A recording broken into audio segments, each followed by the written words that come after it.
Prince Harry's decision to continue litigation against News Group newspapers, who he alleges have gathered unlawful information, signals a persistent pursuit of justice and deep personal stakes and complexity, particularly surrounding the royal family, who, whether they like it or not, he still represents. And he, in terms of representation, of course, he's represented in court still by David Sherborne, and the fact that he has the same legal team demonstrates the commitment that he commands. And Harry argues that journalists and private investigators under News Group, the NGN's employ, targeted him, employing deceptive tactics to secure confidential information. And notably, the case isn't confined to historical wrongs. It reflects the broader issue of how media power intersects with the vulnerability of public figures. And despite NGN's denial of unlawful activities at The Sun and past settlements involving other notable figures like Hugh Grant and Sienna Miller, Harry's claim differs in its potential to unravel palace media dynamics. And the court recently allowed him access to emails exchanged between NGN executives and royal aides from 2013 to 2019, and Sherborne contended that these communications could unveil constructive knowledge within the royal household, offering insights into alleged covert negotiations involving an apology and the now defunct secret agreement between Buckingham Palace and the News Group newspapers. I find this story very interesting because I have heard journalists boasting about the way that the methodology used to listen in on conversations and how simple it was. Mostly not conversation, mostly phone messages.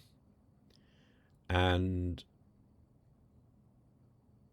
the fact that I've heard that bragging, for me, makes this a very interesting story, because I immediately side with Prince Harry. What I've heard is just hearsay, of course.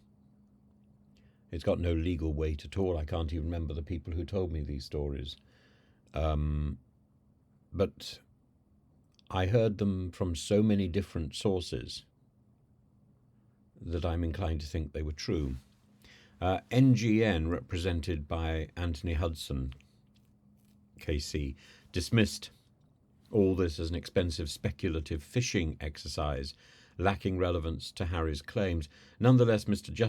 Justice Fankert ruled that a limited subset of these documents would be provided, acknowledging their potential importance to understanding the palace's position.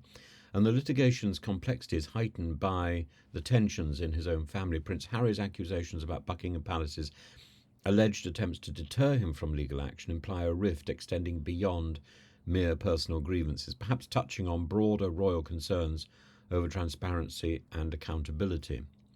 And this aspect is compounded by Harry's revelation of his brother Prince William's previous settlement over phone hacking, suggesting an uneven strategy among royal members in addressing media encroachments. But the bottom line is, who wants to go through this misery of the public court examination? Maybe Prince Harry feels he's got nothing further to lose. And I find that worrying. The whole thing is set to commence in January, this coming January, and the trial underscores Prince Harry's role as a figure defying royal tradition to confront perceived media injustices head-on. And the case not only highlights his commitment to seeking redress, but also casts a spotlight on the evolving relationship between the monarchy, privacy, and media accountability.